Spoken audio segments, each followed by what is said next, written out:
me dance. You make my heart beat super fast. You lift me up. You make me laugh. Baby, you're the best I ever had. You're the best I ever.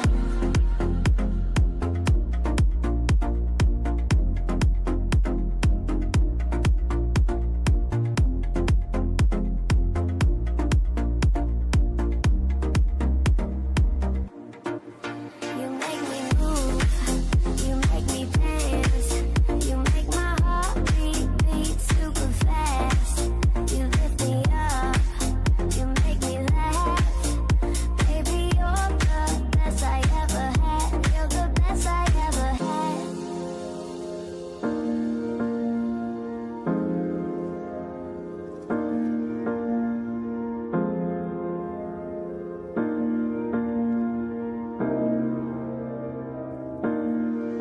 You make me move. You make me dance. You make my heart beat super fast. You lift me up. You make me laugh. Baby, you're the best I ever had. You're the best I.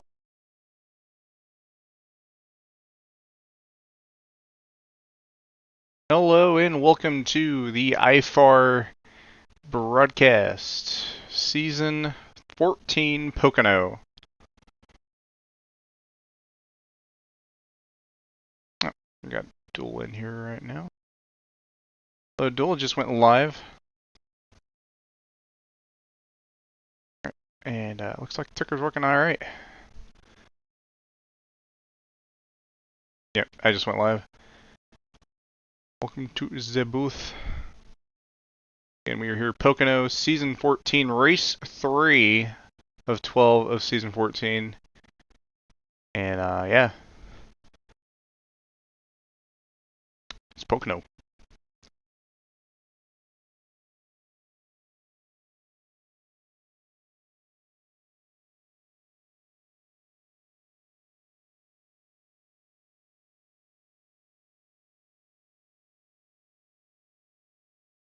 What about this track is some people would say it has 8 corners. The most part people would say it has 3 corners.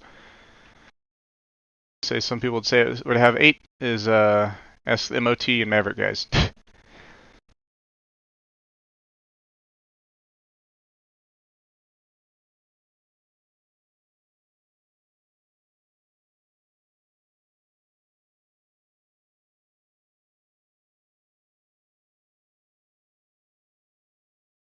Milwaukee, the third one, I gotta be honest, I kind of forgot.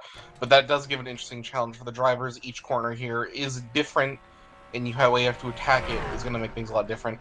So at a track like this, you're going to see a lot of spacing out, tire and fuel strategies. Probably what's going to win you the race tonight. But there's also going to be a lot of chaos on these restarts. You'll see cars fan out 4, maybe even 5 wide on some occasions with how wide that front straightaway is. Fun fact, you can land a Boeing 767 on the front straightaway if you, for whatever reason, you had to do that. So it could be both a very chaotic race and a very long and spread out one at the same time here with how this track likes to unfold. You might get a little bit of both tonight, but it always makes for a pretty good show.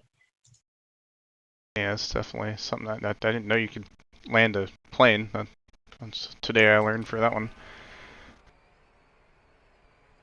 Yeah, I don't know why I don't know whoever built this track designed the front stretches wide as they did. They just kind of did that. I think it has to do with the fact that Pocono was originally a short track before they went to a massive triangle, and maybe that's both straightaways together. I'm not quite sure, but it has resulted in quite an interesting thing. Like, easily can get 6 wide down the front straightaway before narrowing back down into turn number 1. But for the most part, especially if we get a few green left flag laps in, you're going to see most of the guys on that front straightaway up against that outside wall, mostly single file, to get that best entry into the first corner. This is one of those tracks where, while you can't have good battles here, it's going to get a very single file very quickly, however. So, we'll have to keep an eye on. We'll have to see how that race goes on. Let's go ahead and take a look at our driver standings. Dole, I know you kind of probably don't have the graphic, but if you want, you can look at the spreadsheet if you want to. Yeah. Yeah, again, remember there's also probably some stream delay, but hopefully it's not too bad.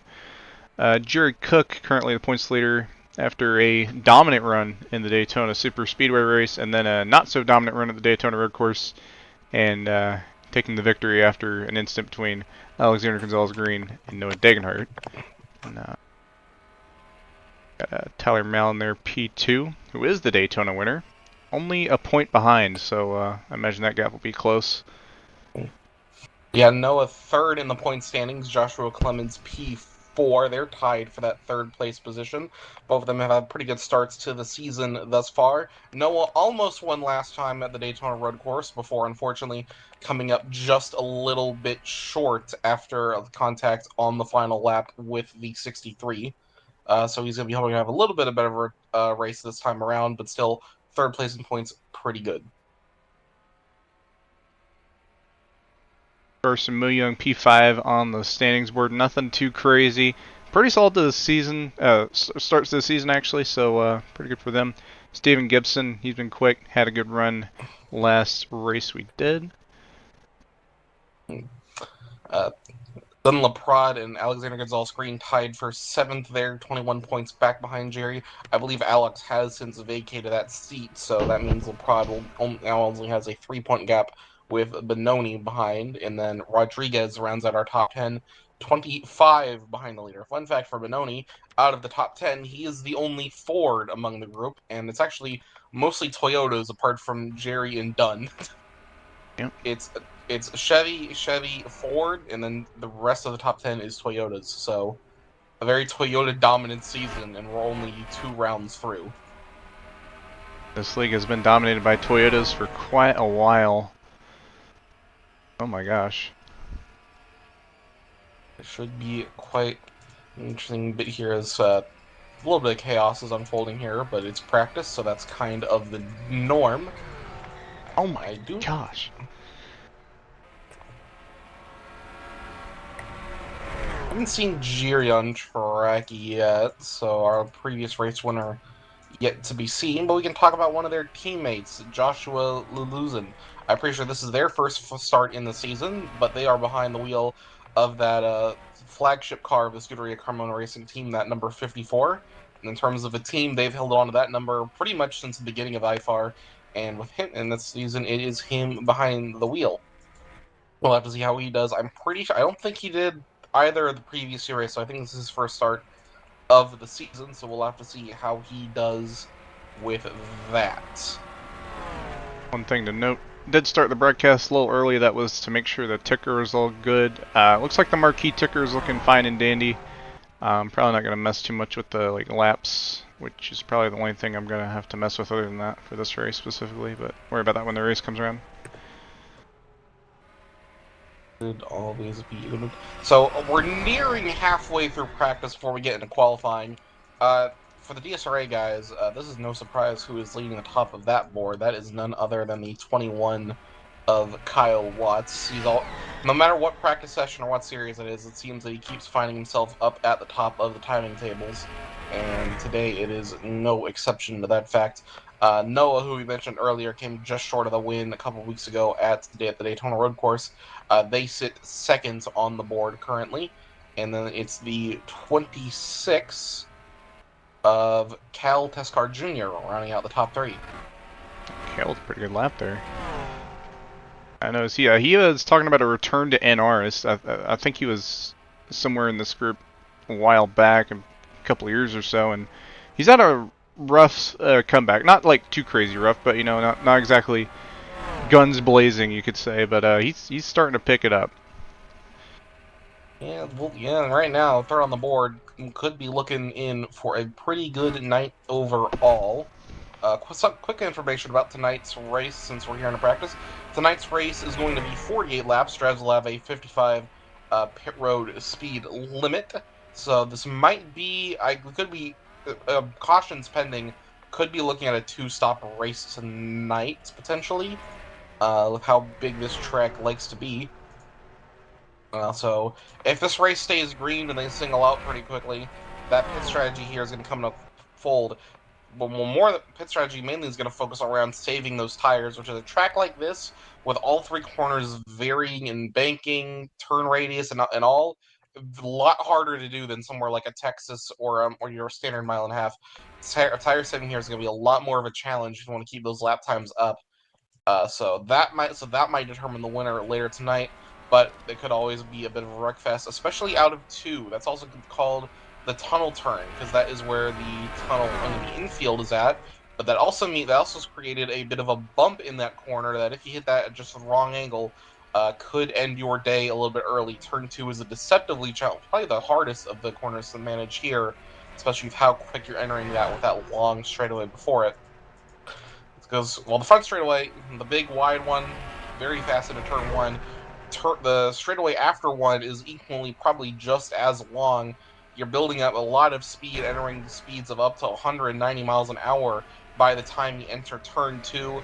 Gotta slow it down really quickly for how tight that corner is before you end up on the back straightaway, the very short straight between turns 2 and 3, where after that, it's a nice tight turn on the final straightaway. It's not a tight turn, it's a pretty wide one, but what makes it a lot more difficult is the fact that that corner is effectively pretty much flat like New Hampshire. That's going to make that corner a lot more harder, especially on your tires through here. So it's a hard lap in general, but when if this race stays green and comes to tire saving, that last part of the track between turns 2 and 3 is definitely going to be the hardest. How hard you got to take turn 2 and then the flat corner of turn 3, that's hard to keep that momentum up. That's going to determine who's going to win that race tonight if they can hold on to those tires. Yep. Yeah, one thing to note, last time we went here it was called the Gino's Pizza 150. I'm not sure if they still do race names, but regardless, imagine the race winner of that was Gino Bononi. Fitting. This is home track if I'm not mistaken, so watch that 24 car tonight. Yeah, I don't see anything about race names on the list, unfortunately. Because they need to bring back race names on IFAR, because you can get up with some pretty fun combinations. Shout out to the Carl, please win a race 400. Spoiler alert, he did not win the race.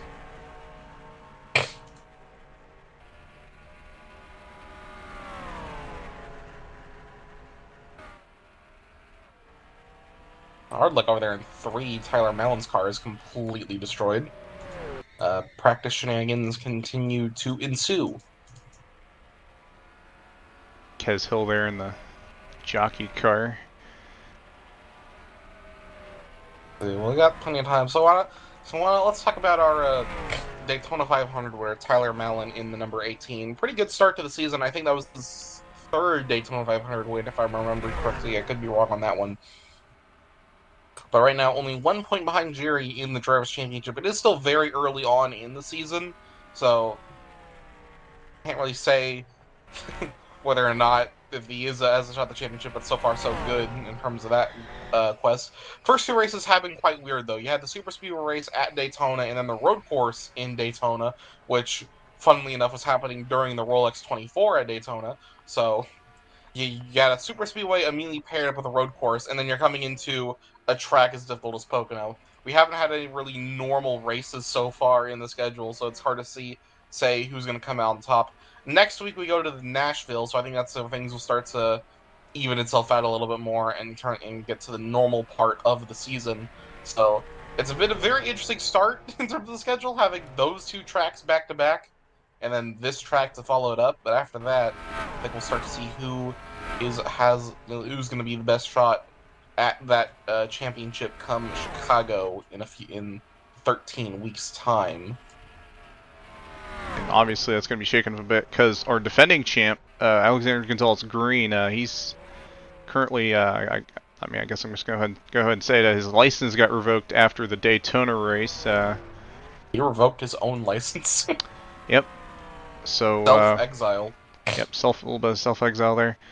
I think that'll 100% prevent him from going for it, even if he does come back next week or in a couple of weeks. With the level of competition in this league, I don't think missing a race is really something you can do. But hey, I could be wrong. I don't really know the points system 100%. Unironically, that actually helped the guy that he got in an incident with that did take away his license, Noah Dagenhart. That secured third place for him in the point standings. So that broke that tiebreaker there. So funny how that works. Yep. And while we still have a little bit more time to go, let's talk about also who's now on track and actually spinning through pit road. Our winner of the last race at Daytona and the points leader Jerry Cook, currently 10th fastest on track. Led a pretty good start of the 500 and the Super Speedway. Got caught up in some late race shenanigans that took away his opportunity of winning that race. Looked to finish with a solid third at the road course before that incident on the final lap between the 87 and the 63. That gave him the win, just like Kyle Busch in the Clash, funnily enough, almost a 1-for-1. So now he leads 1 point over the 18. As practice goes, the 18 is looking a little faster. Jerry, 10th in practice with a 53.0. Tyler with a 52.6, second overall. Only 2 100ths behind our fastest car on track currently, Kyle Watts. So Jerry has won this championship. I think it's like 3 or 4 times. Let me double check just to be safe. But he has quite a few of them. Yes, yeah, okay. So yeah, Jerry's already won the championship at IFAR 3 times, looking to make it 4, which I think would tie with the 63 of Alexander Gonzalez-Greene if he pulls that off. So that's what he's eyeing for this season. Has had a pretty good start to that. Good race at Daytona. Win at the road course. Currently in the top 10 here. Just need to have a solid day and probably finish out of that 18 car to maintain that points lead with how close they're at. Here's a spotter's nightmare for you tonight. Cale Teskar Jr. and Kyle Watts running very similar paint schemes. And they're both in Toyotas. Yep. Gonna be a fun night if you're a spotter. Yeah. Especially with both of them being fairly quick tonight. Well, it'll be a little bit of a double Busch combo up there at the front. See if Budweiser has anything to say about it. Trouble in turn 1, that is Tala Aziz in the outside wall. Went ahead and reset the car. But yeah, again, main reason we started the stream a little early is ticker, but looks like the marquee ticker is doing just fine. I still don't know why it wasn't working at Kansas DSRA. That is still something I have not figured out why. These things happen. Yeah.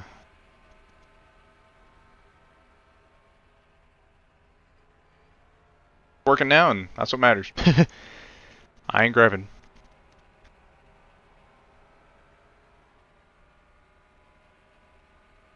Yeah, obviously, I guess elephant in the room. Usually we have CCRS and NARL broadcasted this week. We have not had that happen this week. Cameron Jamison, under the weather, decided to delay both CCRS and NARL to next week. So hopefully he'll be feeling better enough to host next week, and hope he feels well soon. I think tomorrow we got DSRA going to Darlington. Correct. It's the throwback race too. Already got some pretty solid paint schemes that have been revealed. I know that Victor is running I think it's a Warburton throwback. Kirsten's running a throwback to the Kyle Busch 5 car for that when he had that short stint at Hendrick. And there's one other. I think it was Crystal that's running a Jeff Gordon throwback. Those are the ones that have already been released. So if you like seeing old paint schemes on new cars, then tomorrow would be a very good day for you. I also got an older style ticker lined up. When I say that, it's literally just the gnarl ticker.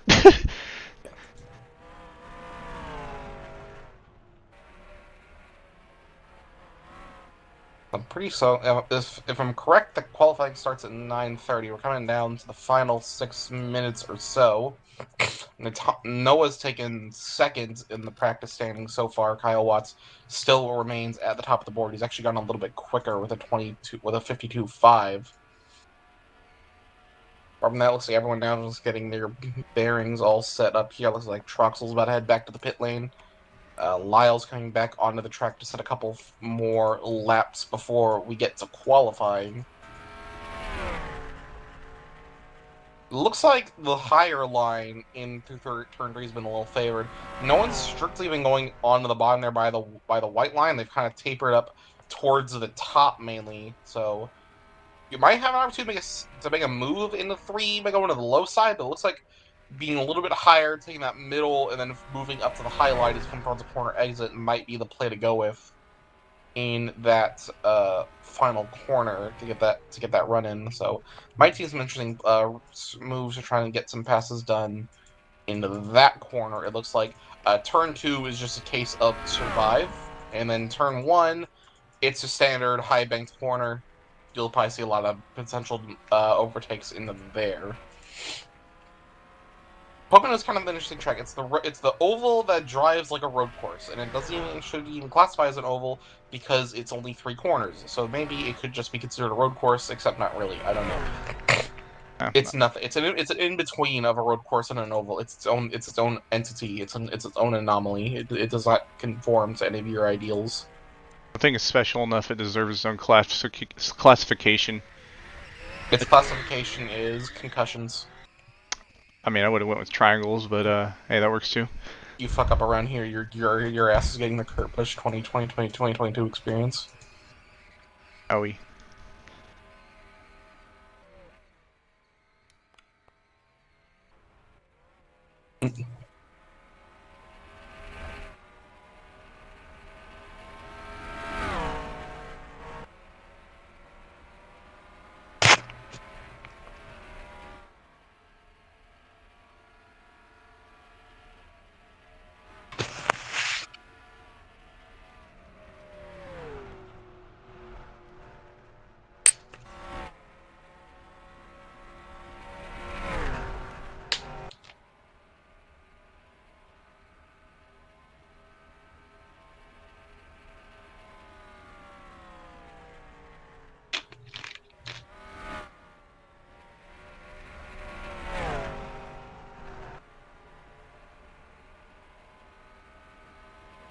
So far, if practice is anything to go off of, 28 cars have set a lap. So looking at a 28 car field for tonight's race at Pocono. Should be a pretty good one. The 500 was a bit of a mess. The road course had a pretty good finish that I was actually watching while at the 24 in the freezing cold. Dang. And now we're here. So, you know, if the first 2 races were any indicator, either A, we're in for a very chaotic but fun race, or this is a race where we calm ourselves down a little bit and get ready for the rest of the season. We'll see what the drivers decide, of course.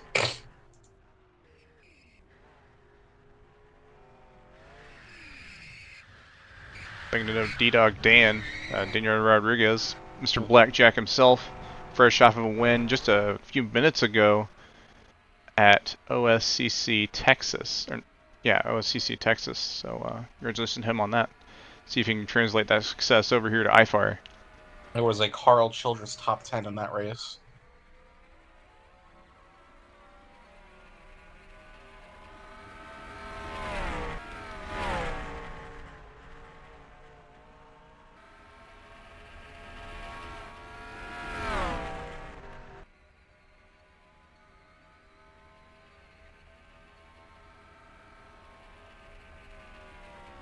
We should be nearing qualifying here any minute now. It does say 46 minutes left on the thing, but I'm pretty sure that's just how much they set up practice, but they're going to go to qualifying at 9:30 like usual. Yeah, it's likely the case. So, not a lot of time left to get some last-minute laps in before we head out for qualifying.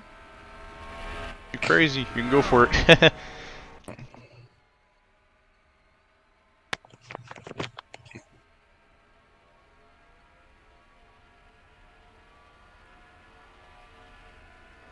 I don't know if Zach Rogers is going to be here tonight with our drinking game of the night, but if he's not, I think my drinking game is going to be which car are we looking at, the 21 or the 26? Drivers. Qualifying time. I'll get in and out of my cart where these people aren't waiting a millennia. That qualifying time at this track starting up the front probably going to be a little bit more ideal to avoid some of that chaos they're going to see at the back when those cars fan out here on the start. So setting a good lap time here is probably going to be more important, especially with how difficult it is to pass at a place like this one. So you definitely want to get yourself locked in for practice here.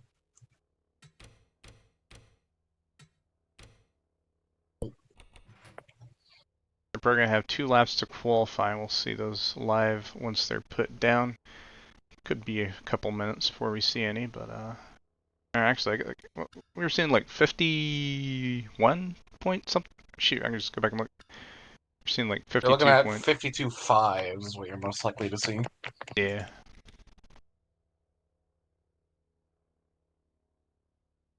Quoting Tyler Mellon entering qualifying, fear is the best motivator. So, alrighty then. 10-4. Never stop gambling, and fear is your best motivator.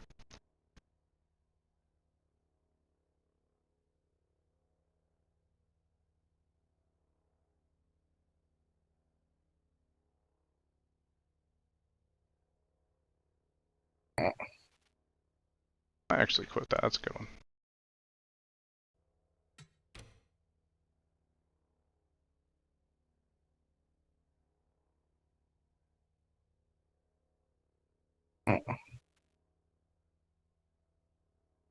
Should get some like Monopoly music or something like that. We have like something while we're waiting on these people to qualify.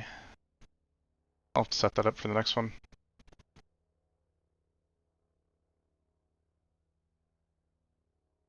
Actually, in retrospect, I'd probably get banned for copyright infringement if I did that. So, never mind.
As we're entering the final 30 seconds of qualifying, there might be a couple cars finishing up a few laps, but looking pretty similar. Looking like it's going to be Tyler Mallon at the top of the board, Noah P2 currently, and then Jerry P3, a 52.7. All three of them have set, so looking very similar to the top of your point standings currently in terms of the starting order. And, well, it looks like the Bush duo did not qualify up front. And Kyle Watts, despite Kyle Watts starting the fastest laps in practice, he's going to have to settle for 24th off the grid. So,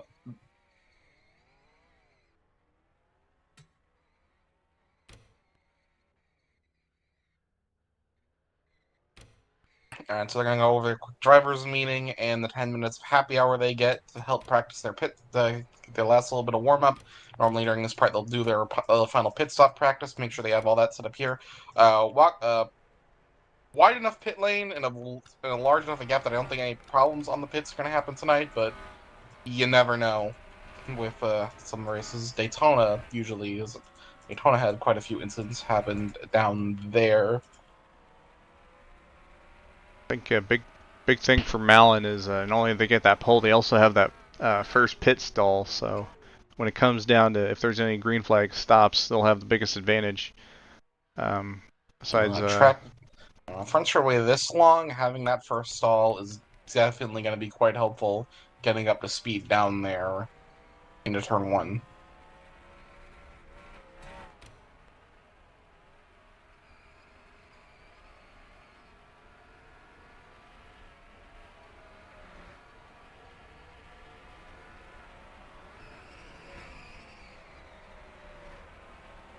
Alright, looks like my ticker's working fine and dandy now. E-ball.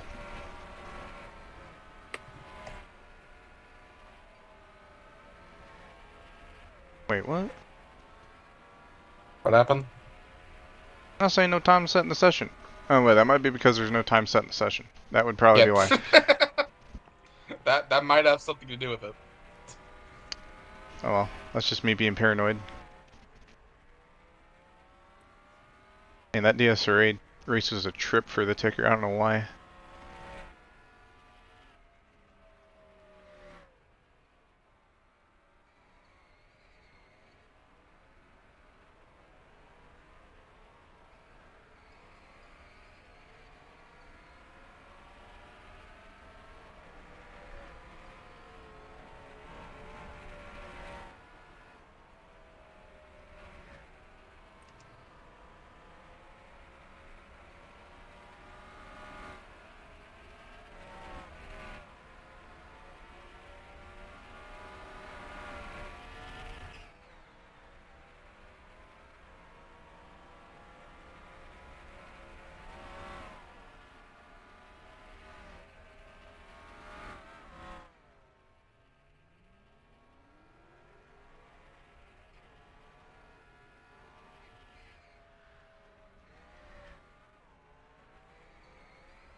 Alrighty, so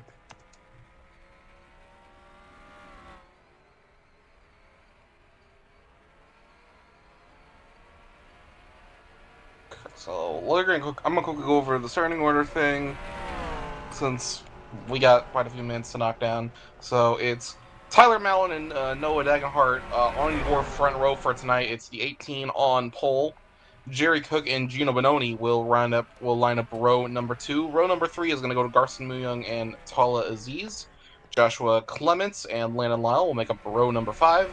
Row number 6 is going to be Dunlop Pride and Nicholas Bedimlik. Row number 7, Joshua Lilzulin and Daniel Rodriguez. Row number, I already lost count of the rows, so 13th and 14th is going to be Thomas Troxel and Victor Delgado III. After that, you got Cole Rodriguez and Kez Hiller. Ruby Estes and Cole Mather will make up the row after that. William Viola and Daniel Rivera will round out the top 20. Stephen Gibson and Jelani Howell will make up the row after that, followed by Blaine Davis and Kyle Watts. And of the qualifying cars, Tal Teskar Jr. was the last one to set a lap time. Friesen Rodriguez, Kalen Bevan, and Daniel Ingram II did not set a lap time, but since we did not hit the qualifying cap, they will be starting at the rear of the field. And as they all start to grid up, we are going to get ready for 48 laps of what should be some pretty good racing here at Pocono.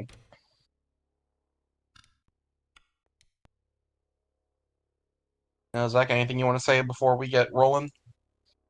No, it's not really. I mean, it's kind of cut and dry, low key. You got 48 laps, a fairly large field, not gonna lie.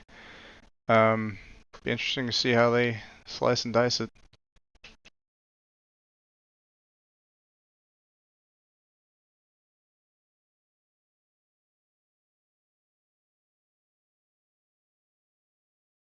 Now we're just waiting for the command to fire engines, and we will be underway here at Pocono. Drivers, and there it is. start your engines!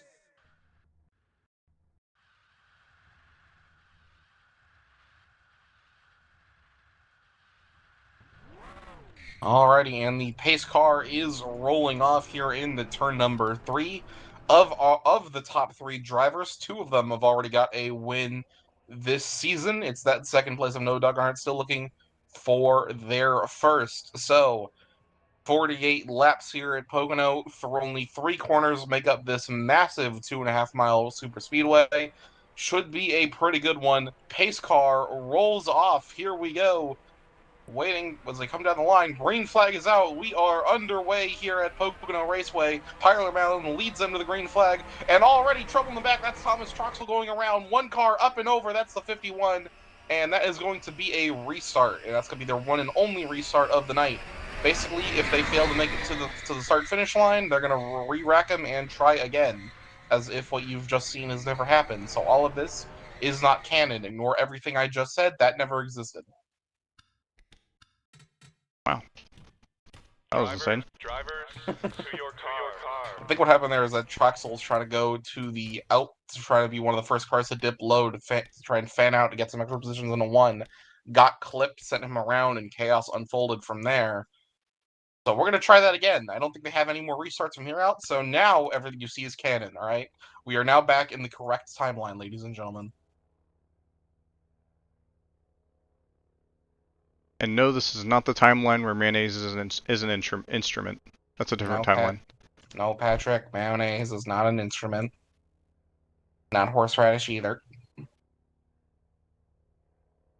So looking at the comms, Troxel hit the Windows key trying to go up the F menu. Yep, that would do it. Yeah, that would in fact do it. Thomas Troxel has reportedly been Drivers, can't think of the right word for that, but engines. he is now on the top of the hit list of somebody, probably. Oh.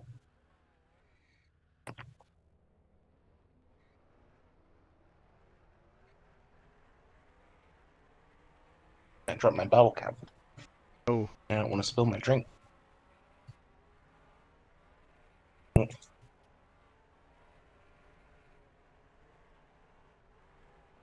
Alrighty, attempt number 2.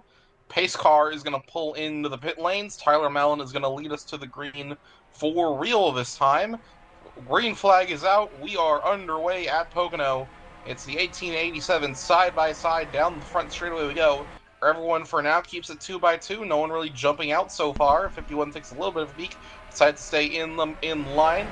And through turn 1 for the first time already with a 14 of Tall Aziz. Slides up high quite a little bit. Another car back there, the jockey car. Can't quite see what number that is. There in the wall. More contact in the back. That's one of the Busch cars. I believe that was Kyle Watts. I think he has the blue number, and Cal has the white number of the 2 Busch cars. Into the tunnel turn. Now we go. A big slide by the 18. He holds on to it. But that's going to allow the 87 to get a run. He's going to go to the inside. Jerry Cook might be eyeing a move. He's going to stay behind, side by side for the lead. Into turn number 3, Jerry to the inside of the 18, meanwhile. And out of the final corner we go. That 87 just off the bat, and there is trouble in the back. That is the 21 in the outside wall. The 51's involved, and the caution is out.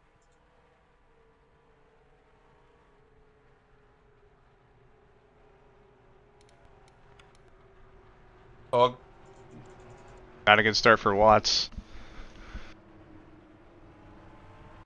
So already under caution here, almost completed the opening lap, but trouble in the final corner has brought out this yellow flag. It was between the 21 and 51. Actually, it's starting a little before that. Thomas Troxel's in a little deep on Victor Delgado, and chaos unfolding here earlier. The re-wide in that final corner isn't really something that'll work, and that right there was the result of it. Contact right there sends Troxel around. 47, nothing he could have done. And then the 51 and 21 lose it on the eggs of the corner. Jelani Howell, nowhere for them to go. And overall, a pretty rough start at the back. well, I don't think we had any race senders with that one, but All cars still on track currently.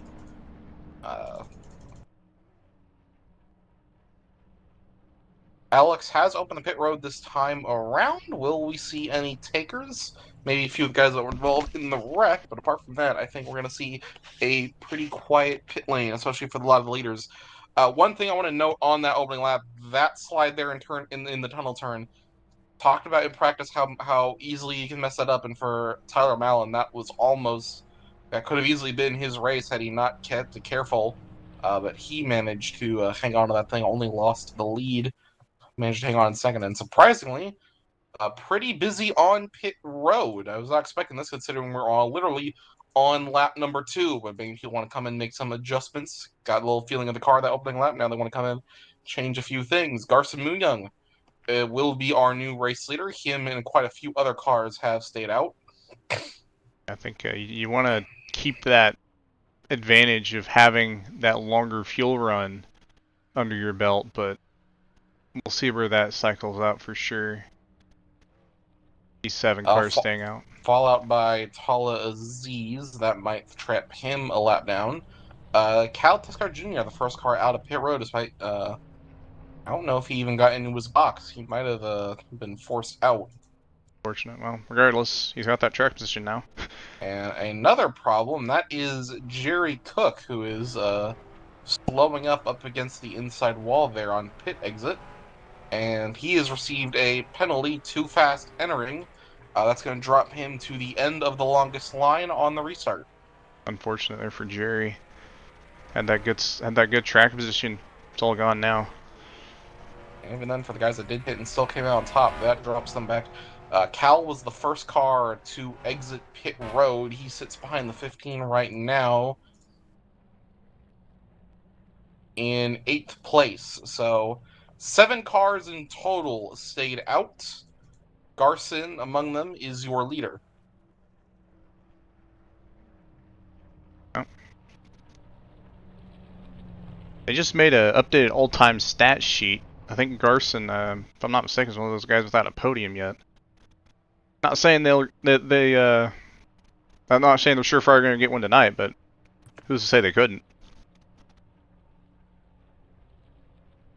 So they're going to be choosing this time. You can either opt for the inside or outside lane on the restart, and it looks like Garson has opted for the top there. That's going to allow Clements to take the bottom on the restart. So, very interesting call there by the 70. I personally would have gone for the bottom, but that is a call that he's going to make there. We'll see if that plays out for them as they're side by side here on the restart. I think we're going to be going green this time. Yes, we do. We are back underway at Pocono. Lap number 4. We haven't completed a single lap fully under green yet. Let's see if we can do that this time around. This time a little bit more fanning out here on the restart. So 3 wide, a little further back. Tyler Mallon leading that far bottom line. Is through turn number 1 we go. Looks like the outside line was the right call by Garson Young. He leads it out of turn number 1. Clements now stuck on that top line with the 54 of Louisan trying to make a move. He's going to slot back in line into the tunnel turn. We now go. This time, no cars sliding through there. There is one car in the wall, however, that's the jockey car yet again. Second time he's been in the wall under green. This race through turn number 3 we go. And it looks like... And never mind, we all are back under caution. That is Jerry Cook around. Blaine Davis, William Viola also involved there. So another 3-car incident in turn 3. We have still not completed a lap under green. And rough start for our points leader. First speeding on pit road, sends you to the back, and that is what happens. Take a quick look at what happened here. It looks like the 40... No, there was a spin in front of the 41. Oh, the 27 of William Viola goes around. 41 gets into him, and Jerry just gets unlucky trying to avoid that. Gets tapped by the 47, spins him back around. But what happened with the 27 of Viola there? That looks like he tried to go to the outside there. 21 made contact with the 3, slides up into the 27. And into the outside wall he goes. Hard there for Blaine. Yeah, it looks like there was not much Blaine could have done. He tried to like slide it down to avoid it, but ended up spinning directly into the path of the 27. The back end of that car completely torn off.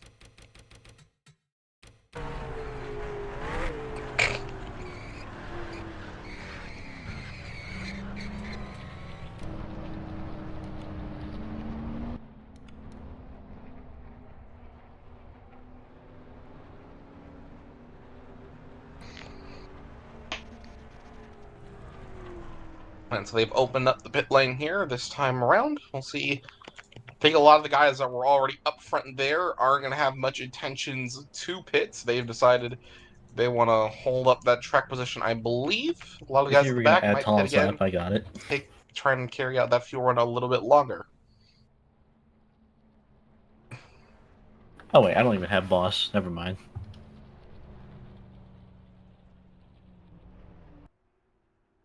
He's still one And down, yeah. this time, all the guys that stayed out last time are going to pit, with a couple exceptions. Lazulin, Laprade, and Lyle, they have stayed out, and yet again, another busy pit road, it looks like. Another mixed bag.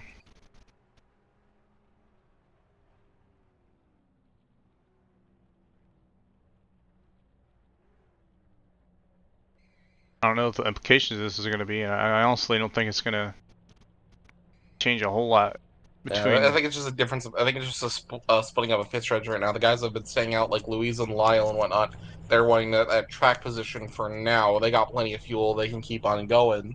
While a lot of the guys pit on that first run, well, they might as well keep pitting, trying to keep that tank full. So if we do get a green flag run, they can stay out a little longer and try and gap those cars that did not. What I don't understand strategy-wise is cars like the 70 and 92 or the 15. I'm not quite sure what the plan is there. I think Test Car, he's the first car out yet again. I think he is just gas and going currently, just keeping that car topped up.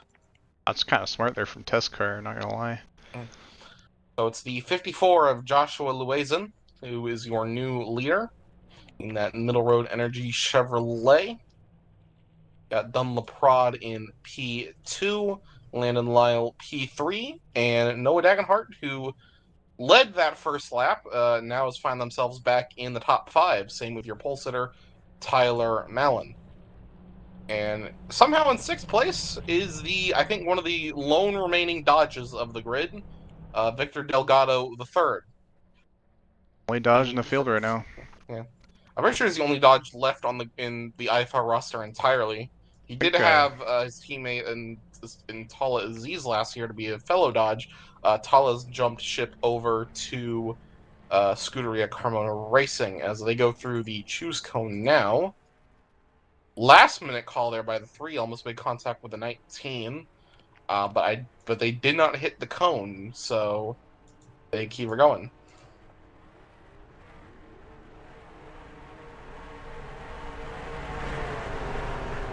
Alright, so they're going to go green this time by. Down the front straightaway they go. And 54 has control on this restart, and there they get going. We are back under green. Victor Delgado already making a move to the inside, trying to get to the inside of that 87 car. 3 wide already. Into turn number 1 we go. That 54 still hangs on. Top 3 already single file. That 12 does get to the inside of the 18. Noah, meanwhile, holds on to that 4th place position. Jerry Cook, meanwhile, in the back, way up there on the outside line, almost up against the wall. Not quite sure if the Larson line quite works here at Pocono, but you know, it might as well try. Into turn number 2 we go. Still single file for the top 5. But then towards the back, though, that is where all the action is happening currently, side by side by side. Out of turn number 2 they go. This time, no cars in the wall. Can they keep that through turn number 3? We'll have to find out. As they come into this very difficult corner, pretty much flat, no banking through here to help you roll through it. But it looks like it's all clean so far out of turn number 3. And we have finally completed a lap under green. It took us 7 laps to do it, but we have completed a green flag lap.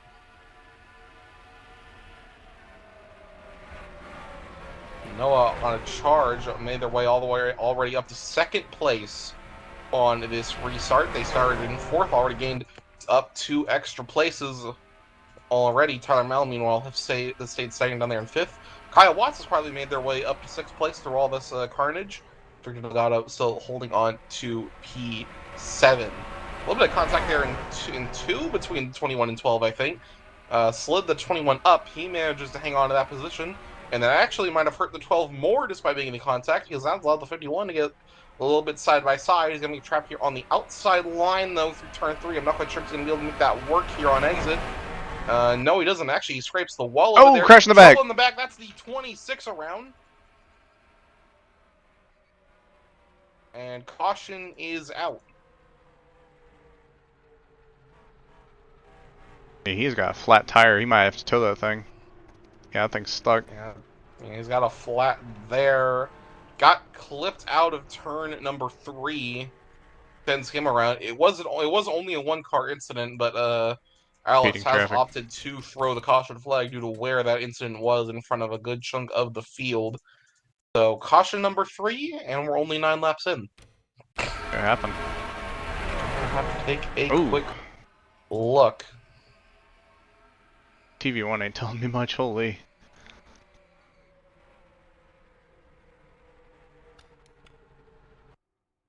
Yeah, coming out of turn number 3, it looks, oh, his tire, yeah, tire failure there of all places.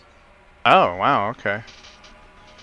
And his tire blew on the exit of the corner Holy, lap and 8. sent him directly into the path of the 15 car. Great job by Rivera to keep it straight there. Same with Troxel, but How on earth did he blow nothing a that tire? the 26 could have done. He has pitted on the previous 2 cautions, but he came out first by quite a margin every time.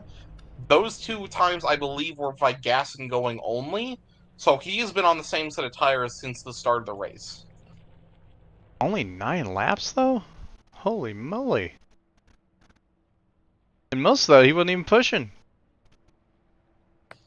Yeah, it's quite. I'd say that might be a little bit concerning for quite a few of these guys. He might have hit the wall a couple times. It might have had something to do with it. But very busy on pit road yet again. Do we have any cars that have opted to stay out? I don't think there has. I think every single car on track is pitting this time. Yeah, I think So a full pit road. that opens up that pit window of only have to make this thing on I think you can make it on 1 stop if you pit here. Yeah, potentially, but if we have enough cautions, I don't think that will be the case. Problem: Jerry Cook missed his box, had to back up, get back in line. I think he was trying that slide-in trick, but didn't quite work to his It advantage. did not work, and it's going to be Clement's first car out of the pit lane. Garson moving on second. Noah Dagenhart third out of pit road. And now that leaves the 3, who is still in their box. So problems potentially for that 3 car of Nicholas Badimlik. They were having issues earlier in OSCC. Who knows? Could have maybe went to go do something. Jacks are not up on that car, so they've already done their stop, if they even have.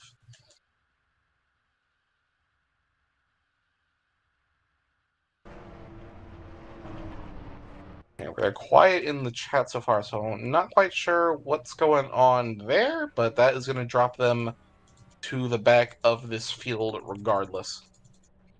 Dale Testcard Jr. has retired from the race with that accident. That was our first retirement of the afternoon.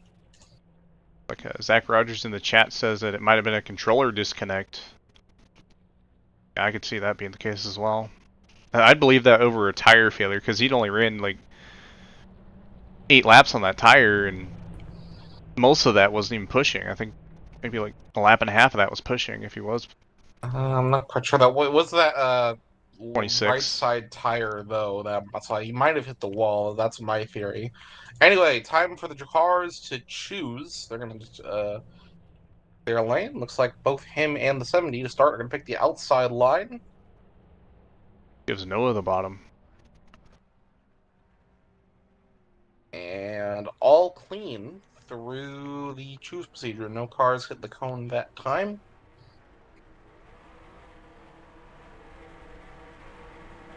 As we're coming off turn number 3, we're going to go green this time by that 3 car still stuck in their box.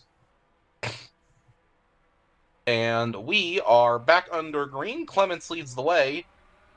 Can we stay more than 2? I think our record so far is 1 green flag lap. We'll see if we can make it 2 this time by. 92 leads them off in that Diesel Motorsports car. Noah Dagenhart second right now. Josh Louison third. On the 74, clips the apron there. He manages to hang on to it. That's going to create a bit of a stack up, though. Wreck in the back. Allow that top 5 cars to hang on. There's a wreck in the back. 41 and 14 are around.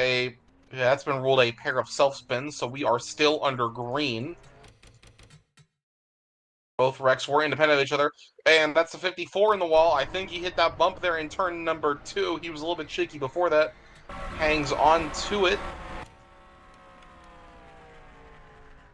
And out of turn number 3, Joshua Clemens leads us off. I think we're going to complete this lap under green somehow, despite us having a wreck there in turn 1. And yes, we will. So it's the 92, 87, and 70, your top 3. Jerry Cook right now in P8, side by side with Kyle Watts currently.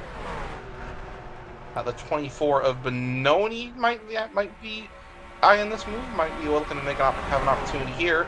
Not going to happen, however, for now. Still side by side, and Watts is going to back off, slide into place behind that it car here into turn number 2. Garson peeking that bottom line a little bit, slides about 2 though. We gotta just keep it off the wall just about. So looks like this run might be the cleanest run so far, but don't hold your breath considering how this run's been. Still in the pits that 3 car is. He has not left that pit lane. He's going to fall another lap down here. Out of turn number 3 we go, and that's another lap led on the board for that 92 car right now. And it looks like the field now has mostly singled out, not really any side-by-side action going on here at the moment. The field might have finally chosen to calm themselves down after the start, although that being said, there is no space between that 74, 8, and 54. Those 3 nose to tail. You can barely fit a piece of paper in between them right now. Down the straightaway we go into the tunnel turn.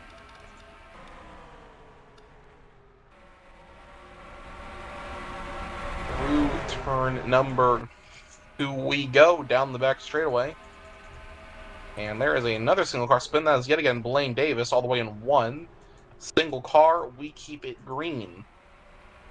Yeah, Zach Rogers mentioned in the chat that he did see while I was popping up the chat. I didn't see it when I was popping up the chat, but Kale Teskar actually had a PC issue. Led to that wreck. Well, there's their update there.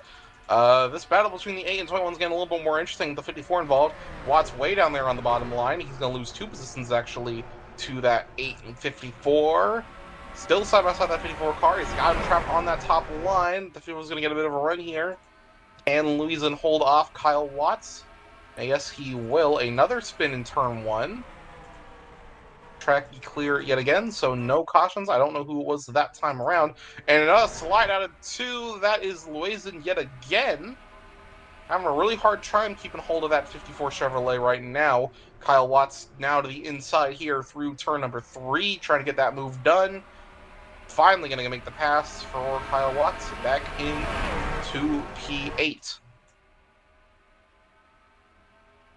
Blaine Davis, meanwhile, has entered the pit lane, particularly to change those tires after that spin.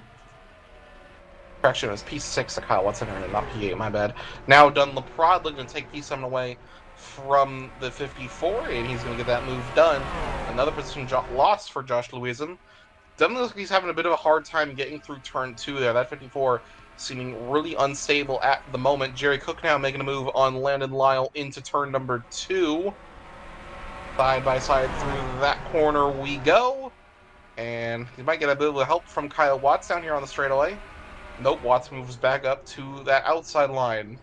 Meanwhile, right in front of them, there's a fight going on for second place between Garson Moonyoung and Noah Dagenhart. They were side by side for a moment. Noah gets that run on the outside, hangs on to second.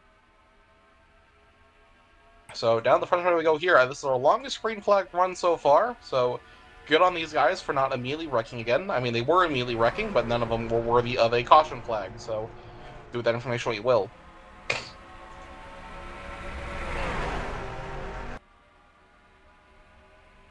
So update on Nicholas Budimlik. Alex is now asking if it is in the same call as anyone. That car has been stuck. It's in reverse gear. It's holding straight, like the car has been stopped, but because it's in reverse, it's slowly drifting. And if you take a quick look, you might notice it's actually now half in the box, but it was fully in the box before. So that might be a problem later, but we'll cross that bridge when we get there. That car is just slowly drifting off into the main pit lane itself. We'll see what that is. 51 has a pretty good hit into the wall there out of turn number 3. But looks like he keeps it going no problem. Jeremy Cook and Kyle Watts have been the 2 biggest movers so far in this green flag run. They have both been working pretty much in tandem, picking off cars as they go on. And now Jerry is now aiming down the sides, trying to get around that 70 of Garson Moon. He was peeking that outside a little bit on the exit 1. Couldn't quite make that move work. I don't think he's going to get to the inside here in 2, because here comes a move by Kyle Watts. Side by side through the tumble turn we go. Jerry almost scrapes that wall there, hangs on. I think Landon Lyle further back made some contact, but Watts cannot get that move done. Now here comes Jerry with a bold move in turn number 3, trying to get around that 70. Sends it in there, almost picks out that 21, and now a big slide by the 8. Can he save it? Yes, he does. Saves it, but loses a ton of time. Yeah. That's going to cost him quite a bit, but he hangs on to that car for now. Definitely an aggressive move by Jerry Cook. Does not work out, but he hangs on somehow through there. He was definitely desperate to get that move done there. It was originally being on the outside a lap before out of 1. Couldn't make the move in 2 due to Kyle Watts looking to the inside. Crosses over both of them into 3, trying to get that completed, but just lost it on exit. And update, the 3 is finally back out on track. After being 7 laps down, so welcome back, Nicholas Bedimlik. And trouble happened during that. Garson Moon, I think he hit the wall at 2 potentially. He has dropped back several positions. He was P3 originally. I think he now might be looking at he's now all the way down in 7th. So problems there for the 70 in that most recent lap. Probably had a similar incident as Jerry, just a lot less severe. That brings Kyle Watts up into the top 3. He started back like 9th or 10th on the most recent restart.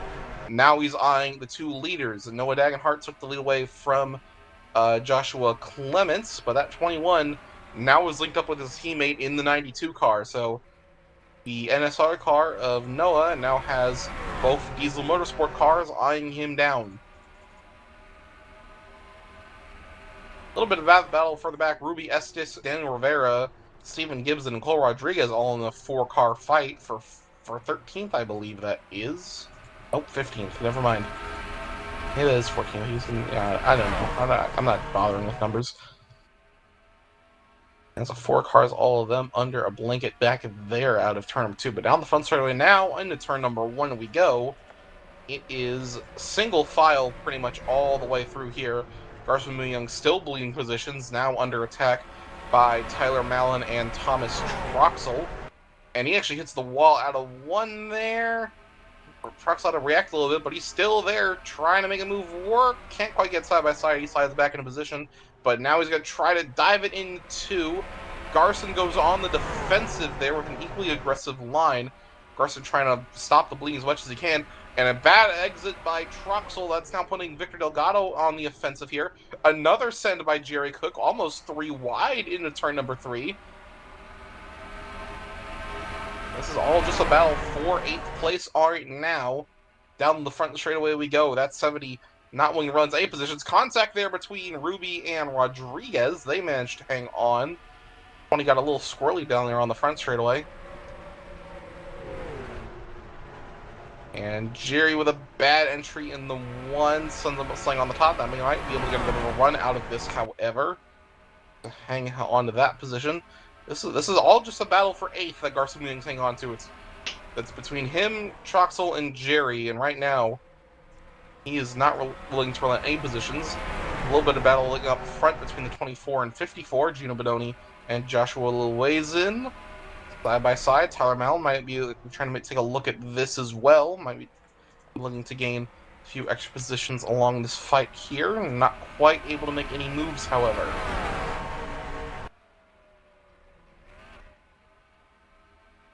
They were side by side, not side by side. They were all single file just a couple laps ago. These guys are definitely starting to amp up the aggression. I wonder potentially if pit stops might be a factor here soon, or whatever it is like causing them. Contact between the 10 and the 70. Garson hangs on to it. Troxel has to back out of it. Now Jerry's going to be on the offensive now, trying to get around that Snickers Ford. And he's going to get to that inside before turn number 2. Update, Blaine Davis has retired from the race. Meanwhile, that's our second retirement of the afternoon. And Garson into the wall. That allows Jerry to take P8 away. Troxel, meanwhile, dropped all the way outside the top 10 after that incident. Turn number 1. And Big Manages loose to there. hang on to it, made contact with the 81, sends both of them up. They both hang on to that. These guys Not quite sure pitted. how they managed, but They they last did pitted nonetheless. around lap 10. I think lap 30 is when that pit window is going to open. Meanwhile, trouble for Kyle Watts. He has now fallen out into the top 5. He did work his way all the way up to 3rd. I think he used up most of his stuff, however. He's starting to fall back. Then Leprod into the top 3. Gino Bononi into 4th. And another thing is, Kyle Watts wiggling a little bit. Could he be running out of fuel, or is he just struggling to hang on to that car? Could just be. The controller might have been adjusting a little bit too much there. As he was wiggling down there on the front straight. Another car in the wall. That was Daniel Rivera. He's going to lose a few positions there on the short shoot. Oh, 17 But on the while track. all this chaos behind has been happening, it has been Noah Dagenhart leading this pretty much for a majority of this run now. Trouble in the back, more cars in the wall. That was a Ruby Estes. They managed to hang on to it, though. Made more contact with Landon Lyle again. They all keep it straight, however. Yeah, I think what happened is Rivera, they ran the 17 wide after the 17 hit the wall, and 17 hit the wall again, and almost bounced off into someone else, but fortunately they all kept it saved. So towards the back, it's where it's most aggressive right now. Loazin and Malin fighting side by side for P6. Got Kyle Watts right in front, who's now starting to struggle a little bit. That might be able to gain an extra position out of that. A lot more overtaking than I expected this race so far, I'll be honest with you. Everyone's focused on get that track position and then worry about tires later. Yeah, but I don't know, you might want to start worrying about tires a little bit more, especially in the case of Kyle Watts. Got all the way up to 3rd, started bleeding positions. He's now down into 5th with Tyler Malin directly behind. And now we've calmed back down, back to single file racing we go. One thing I've noticed during this run, Jerry Cook has definitely been more favoring that outside line out of 1 to get that exit onto the long pond straightaway after the fact. So that's what he's been doing a lot of this race that a lot of cars have not been doing. But as we've singled ourselves out here so far, gotten more problems for Garza Young. This time contact from Rodriguez, it looked like. Something has happened with that 70 car that's really starting to struggle with that race car right now. I think his tires are starting to wear. And he's been having to fight that car a lot more these last few laps. Did not do a good job of saving those tires, and now he's paying the price for it. Tyler Malin, meanwhile, has gotten around Kyle Watts for 5th. Top 4 mainly broken away there as they come around Tala Aziz. He will fall 1 lap down. And now Watts under attack from Loazin. Side by side, Jerry might even be looking at making this 3 wide. 3 wide down the long pond straightaway into turn number 2 with lap traffic ahead. Watts has to back out of that, locks up a little bit. Another nice save from the 8, and but it more cost. There, they keep it stringing on, but oh boy, that could have been a hard lick real quick there. Used up the Jerry has teammate a little bit. been the most aggressive out of the lot so far today. That could have been. There's been a single car incident here in 3. I don't see who that was. Oh, there he is. That is Cole Rodriguez in the 91. Single car. We keep it green. But yeah, that Jerry Cook at that 8 definitely been real aggressive this race. Gained himself 2 positions, but almost gave up the race there. That could have easily gone. Not sure how happy the 54 is about that. We'll have to see how that goes as they progress. The top 5 has completely left the building. They are gone, mainly due to that contact there at 2. But they're gonna run off at their own pace for now. Oh, Watts up the track. Really up the track there. I think Daniel there had to take a little bit of avoiding action. But Victor Delgado, meanwhile, has quietly been up in this fight the entire time. Been a pretty quiet day for that 12 car so far, but he's been making the most out of this. Big slide by Garson there out of turn number 3, and here's something interesting. I don't know if this is part of the pit cycle or that right or that left side damage that he has, but Joshua Loazin into the pits. Honestly, I'm not sure if I favor that move, but I guess they're going for the 2-stopper regardless. You look at the passenger side of that car, it is heavily damaged from that contact with Jerry Cook. Those were two teammates that were going at it. That might have caused him to have to pit early here. But if this is, nope. I'm actually looking at the chat. This is definitely planned. More cars coming in here in a second. Honestly, they might actually still make it.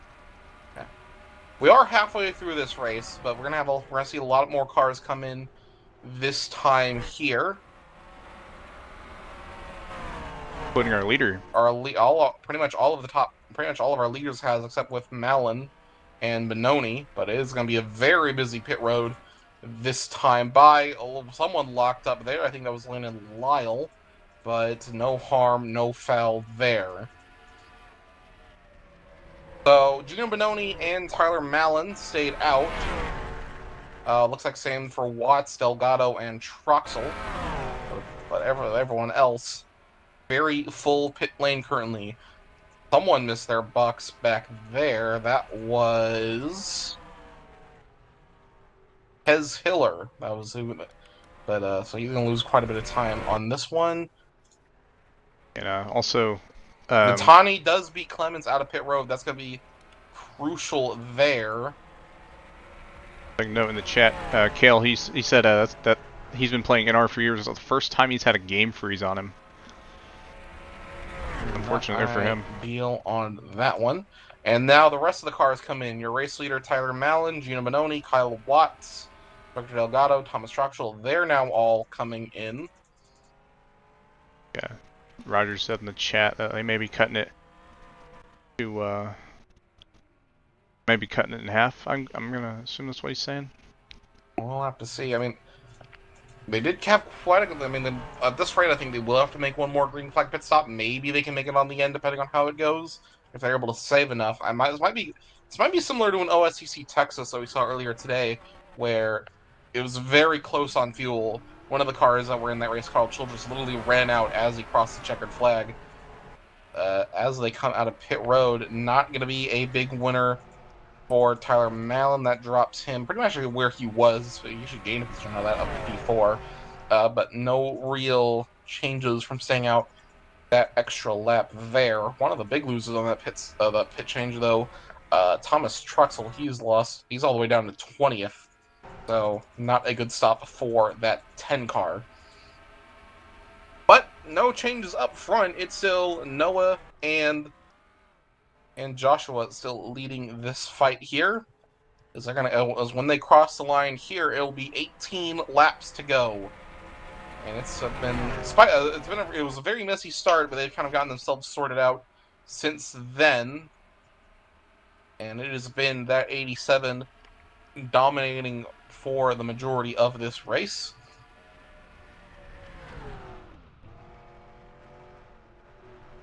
For that 87 car, it's been not last week, I think we had last week off, but the week before that at the Daytona Road Course, it was a case of could've, would've, should've. He was leading on the final lap, made the move and everything, and ended up coming up just short after a little bit of contact in the final corner from the 63 logging up, sending him around, giving the win to the 8 of Jerry Cook. So tonight might be a bit of a case of revenge. How hungry is he for that win? Ain't over yet. Remember, that 92 has been with him the whole way. My headphones are trying to break apart, and I'm trying to make it so they don't do that. Why is this piece trying to fall off? I have it glued back in for a reason. What the fuck? Got George over there. Yeah, I thought George was going to join the bit, but I didn't see him anywhere, so I didn't want to bother him. Yeah, these things happen.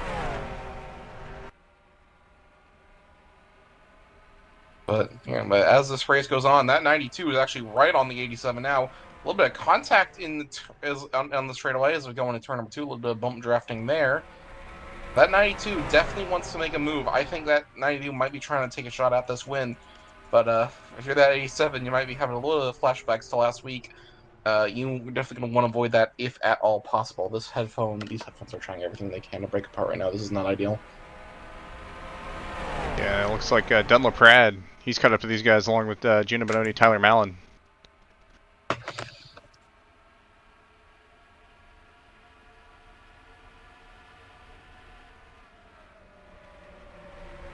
together they are. There Top we go, 5 Tyler. under a blanket. Yeah, those the third on down caught up real quickly there. And then LePron might be the first one to make a move here. Benoni and Malin still fighting for what is now 4th place. Rest of the field has pretty much spread themselves out. It's just this top 5 is the only real pack among the field right now. And what a pack it is! Any of these 5 guys could be facing off for the win. As you mentioned during practice, Zach, Gino Benoni won here last season. He sits P5. Tyler Malin, your 500 winner, he won. He won the 500. He sits currently P4.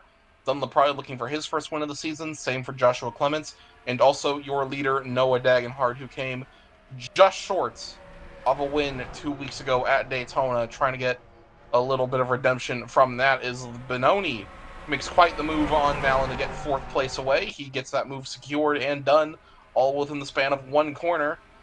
So these guys definitely might be in a little bit racy up here for this top 5.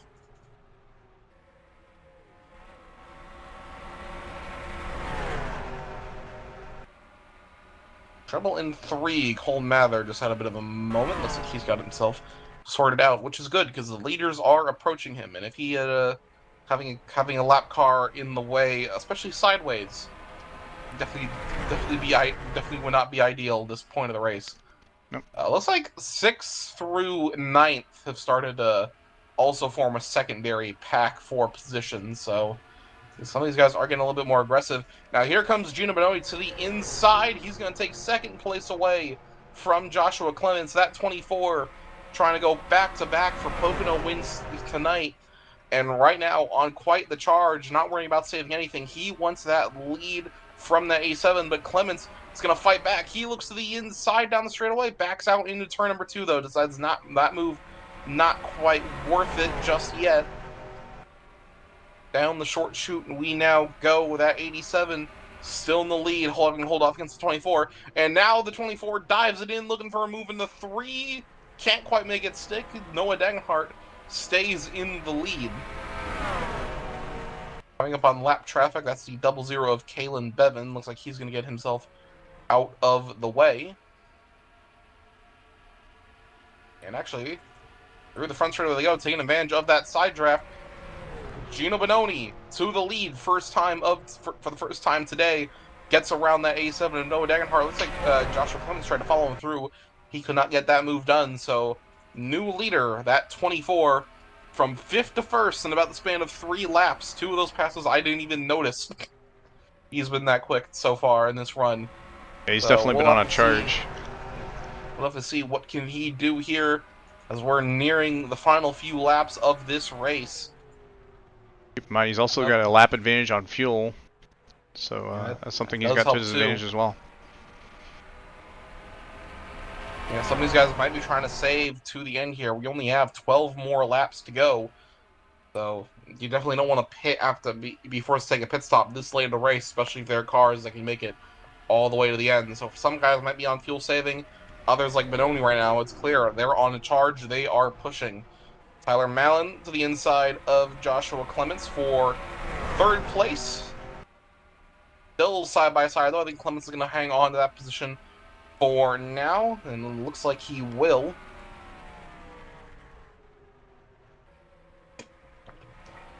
But another send in at 2 gets the move done for Tyler Malin. He goes into the top 3.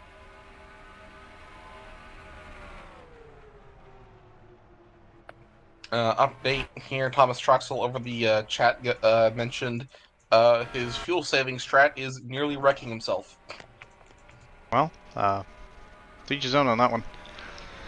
I mean, hey, if it works, it works, regardless of how effective it is at maintaining your current position.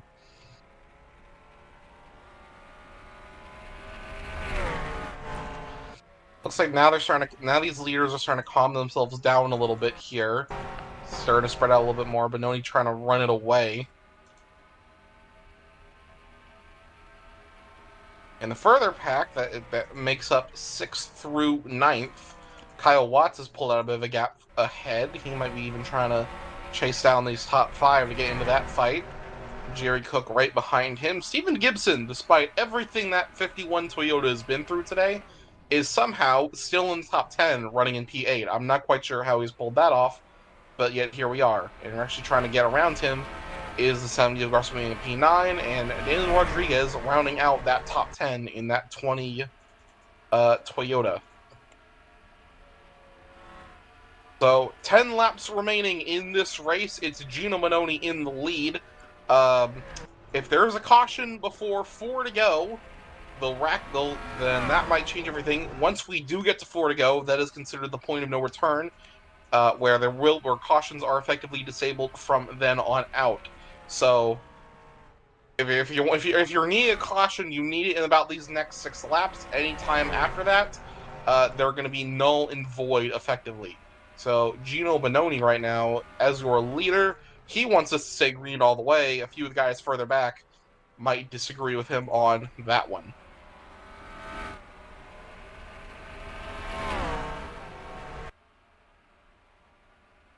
Now Tyler Mallon will definitely take away the points lead after this race with how good of a run he's managed to have so far today. Currently sitting in 3rd, now eyeing that 2nd place position from the 87 of Noah Dagenhart. He got pretty close there.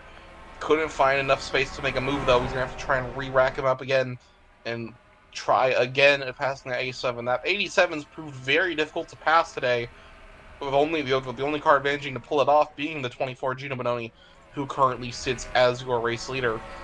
Through turn number 2 they go, all single file through there.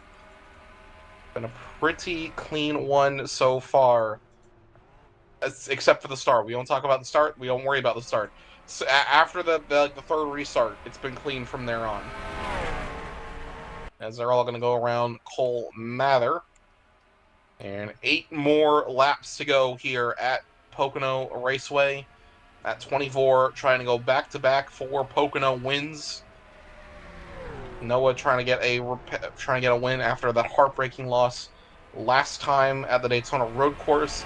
Tyler Mallon trying to get his 2nd win in 3 races and trying to secure that points lead. He's already going to get ahead of Jerry after this race without it's gone, but a few more positions wouldn't help. Wouldn't hurt.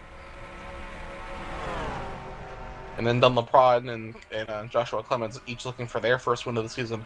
Someone that's been slowly gaining on this top 5, though, Kyle Watts. I don't know if he has enough time to get around all of them, but he's definitely catching that lead pack right now. We'll have to see what that 21 car can do, as we are now going down to just 7 more laps to go.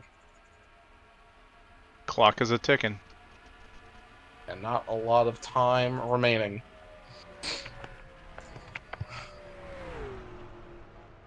I don't know if that 87 has anything for that 24 car.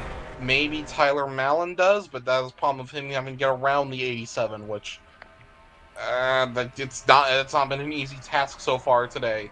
It was still even a bit of a struggle for the 24 Gino Bononi for a couple laps there. Joshua Clemens tried for about 30, couldn't get it done, so we'll have to see what Tyler Mallon can do, because if he wants this win, he's going to have to get around that 87 first, and that 87 is trying to keep pace with the 24 and having a hard time of doing it.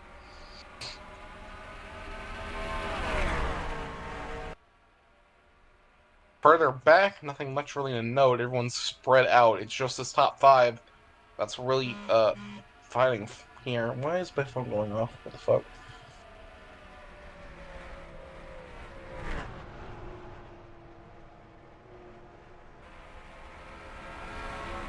Tyler Mallon on the back bumper of that 87 now. Down the long pond straight we go. Can he make a move work? He's going to go look to the inside here into the tunnel turn. Side by side they go. He gets ahead. Does he hang on? Yes, he does. Tyler Mallon into 2nd place. Now he's just got to worry about getting up to that 24 car if he can pull that off. His time's starting to run out here. When they cross the line, it's going to be 5 more laps to go. Tyler Mallon has already won a race this season. He is going to be your new points leader after the completion of this race, assuming that Jerry Cook stays behind him. Meanwhile, Gino Bononi had a pretty quiet start to the season. Nothing really interesting of note. He is in the top 10 in points. He's the only Ford in the top 10 in points, starting 8th in the standings right now. But he's looking to go back-to-back for wins here at Pocono. And right now, as we're nearing the last 4.5 laps, we'll have to see which one of them come out on top. There is still Noah Dagenhart right behind the 18. Don't know what he'll be able to do, but you never know. He's trying to come back to take a win after the loss at the Daytona Road Course. So, all three of these guys, they have a reason to want to win this race. Which one of them can pull it off first? Which one of them can pull it off, however? Gino Bononi right now looking like the favored among the three right now as we come down the front and straightaway here. Laps are ticking away. We are at the point of no return. No more cautions from here on out. One thing I do want to point out, that last lap, Gino Bononi was going a little bit lane lower to prevent these guys from drafting up to him. They're here now. Yeah. Tyler Mallon on the offensive here. He spent a little good chunk of this green flag run since the pit cycle, saving up his stuff, and now he's using it when it matters most here at the very end.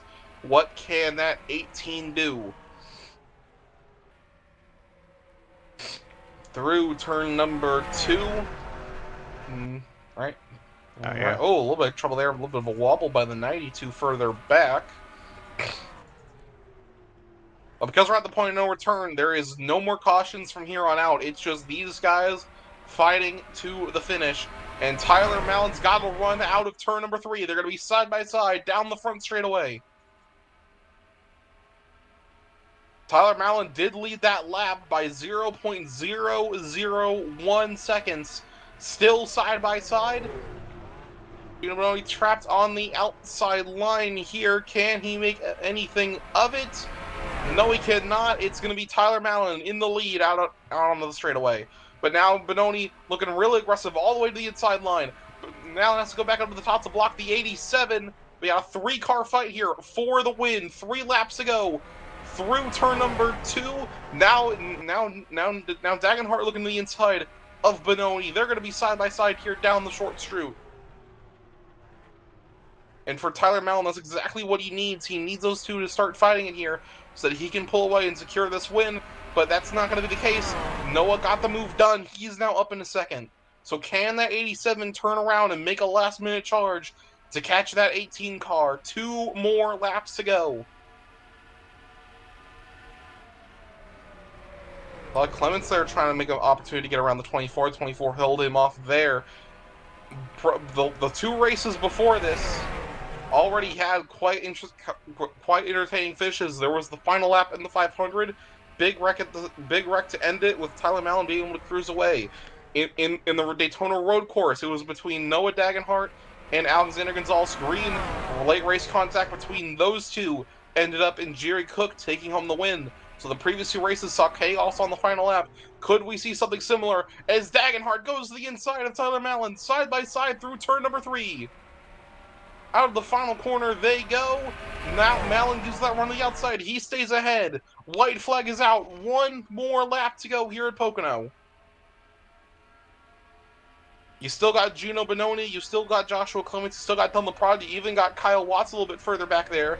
It's not just these 2 in this fight, but it's going to be these 2 fighting it for the win here. Through turn 1 they go. Mallon still holds out ahead. Can Noah get a run here? Down the front and straightaway into the tunnel turn. Down the long pond straight we go. Not really gaining much here. Is he going to make any send? I think he's going to save it for the final corner. Overcooks it, I think. Tyler Mallon got a better exit there out of turn number 2. 1 more corner for Noah Dagenhart here at Pocono. In turn number 3, Mallon blocks the bottom.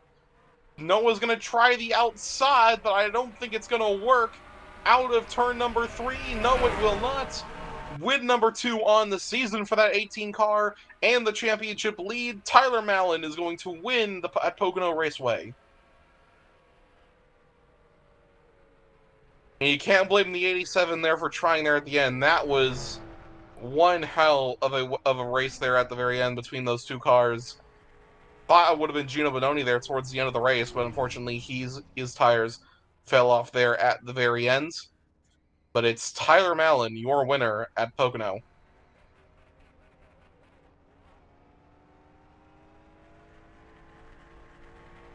His second win of the season already. He's won 2 of the 3 races that IFAR has already ran. This might be it's probably way too early to say, considering this is only race 3 out of 15. Could this be a championship year? It depends on if they run the full season. Yeah. They've yet to do so. He's definitely had the start to do it. We'll have to see if that momentum can be kept up. But it is Tyler Mallon, your winner here at Pocono, as he comes out of turn number 3. Don't forget the S14. And he's probably going to burn it down.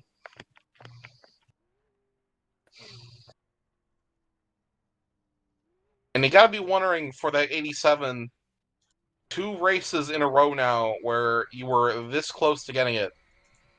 But yet again, he comes up just short. So far it's been a season of what ifs for that 87 car. Jerry Cook, who was your points leader ending this race, he finishes P7, so he's going to lose that points lead. He might even fall to 3rd in the standings with the 18 and 87 finishing 1-2. But what a race there at the very end. It was a bit of a mess there at the start, but it was quite something there at the final bit. 15 race season this time around opposed to 12, as Zach mentioned in the chat. 13 more of 12 more races to go. What's normally a full season in IFAR, that's how many races we still have left. So definitely don't know what you could expect here at the end of it. But if all first 3 of those races, being chaotic finishes, I think I have quite the idea. Aziz ran out of fuel, but he got pushed by Nikki to cross the line officially. So good on him. That was funny because I remember he was just upset because Kalen was finishing ahead of him more consistently than not, and it looks like that trend's going to stay the same. Yeah, but so what a race there. So here is the official race results. Tyler Mallon, your winner here at Pocono. Noah Dagenhart finishes P2. Gino Bononi will have to settle for a P3. Joshua Clemens comes home P4. Dunlap Pride rounds out the top 5. Kyle Watts comes home P6. Jerry Cook P7. Steven Gibson P8. Garson Moon P9. Victor Delgado III rounds out the top 10. Daniel Rodriguez P11, Lyndon Lyle P12, Thomas Drexel comes home P13, P14 goes to 17 Ruby Estes, followed by Daniel Romero running out the top 15. Kez Hiller in his IFAR debut, I believe, don't quote me on that, comes home 16th, Cole Rodriguez 17th, Jelani Howell comes home 19th overall. It's Joshua Loazin coming home 19th, P20 for Cole Mather, 21st for Kalen Bevan, 22nd for Tala Aziz, 23rd for Nicholas Bedimlik, and Blaine Davis, William Viola, and Cal Teskar Jr. Those 3 did not make it to the end of the race, unfortunately. That was an interesting turn of events. Right now we only got 1 guy in our waiting room. We'll go ahead and pull him in here, and we'll see if we have anyone else that after. That is the 00 of the Beaver. Buddy was moved to your channel. Hello. Hello. So a 21st finish for you, Kalen. It was a pretty quiet race overall. How would you say it was out there on the track? Well, we bought a super speedway car to a Pocono. Not really a great idea. The car was very, very loose every corner. I'm pretty sure we were also loose on the straightaway. We had a bunch of issues about that. Not the most fun race. I still enjoyed it. What little bit of it I got to do in terms of racing, but just wish that the track wasn't so off. But I otherwise think that I was proud I was able to get it at least to 21st and not dead last. With you being towards the back for most of the race today, you were right in front of a lot of the carnage that opened up tonight's race. What was the tricky part about trying to avoid all of that?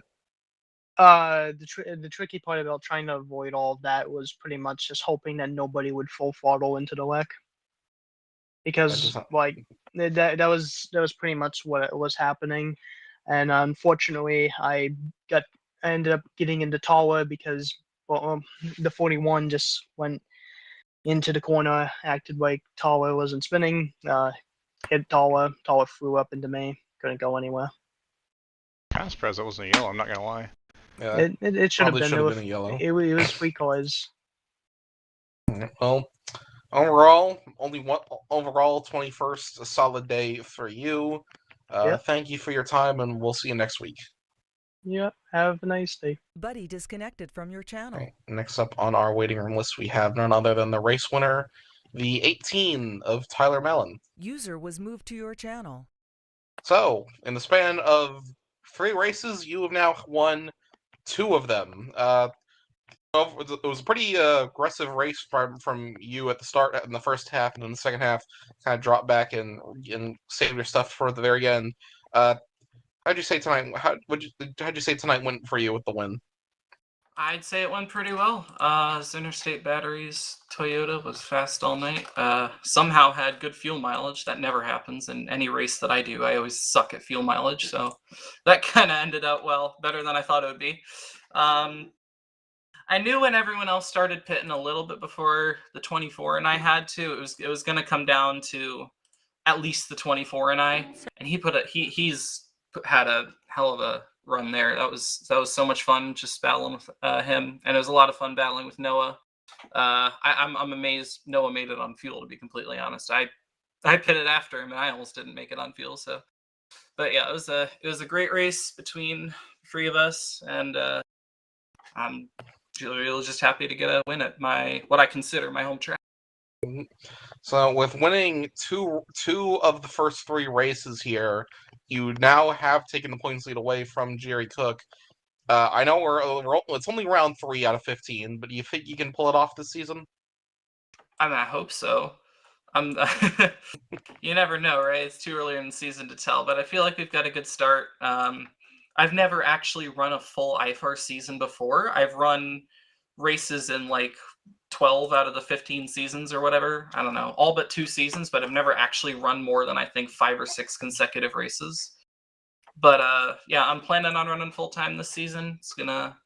We'll see how it all shakes out. All right, well, in terms of wanting it to shake out the right way, it's definitely started off better than can be expected. So we'll have to see how the rest of the season will go. Thank you for your time. Thank you. Yo. That's on the win. User was moved out of your channel. Alrighty, so that is the IFAR race here at Pocono after 48 laps of carnage and then a big run to end it. It is Tyler Mellon, your winner after what ended up being a very close finish between him and Noah. Zach, you have any final things you want to say? Well, other than that, the race is pretty solid overall. Had some hiccups. I don't know, for some reason it just felt like a lot longer than other races, but you know, that's just the art of the game. So other than that, it's a pretty good race overall. As for the broadcasting, tomorrow we go to DSRA for Darlington. I don't remember what the name of the race is, but I think it's just like a generic name, like the Goodyear 400, if I remember. hopefully that goes well, and hopefully the ticker doesn't have a mental spasm. Yeah, I don't know. I think the ticker breaking was just a one-off. I think it'll be fine. That was bugging a little bit during the beginning of this, but I think that might just be the factor of where I have it set. I may have to do some more changes to it if it'll let me. Alright, well, we will all see you. Well, for those of you watching tomorrow, we'll see you then. I don't know. I'll probably be in the booth for the next IFAR. I think I have that Saturday off, but we'll see. Yeah, we'll see y'all next time.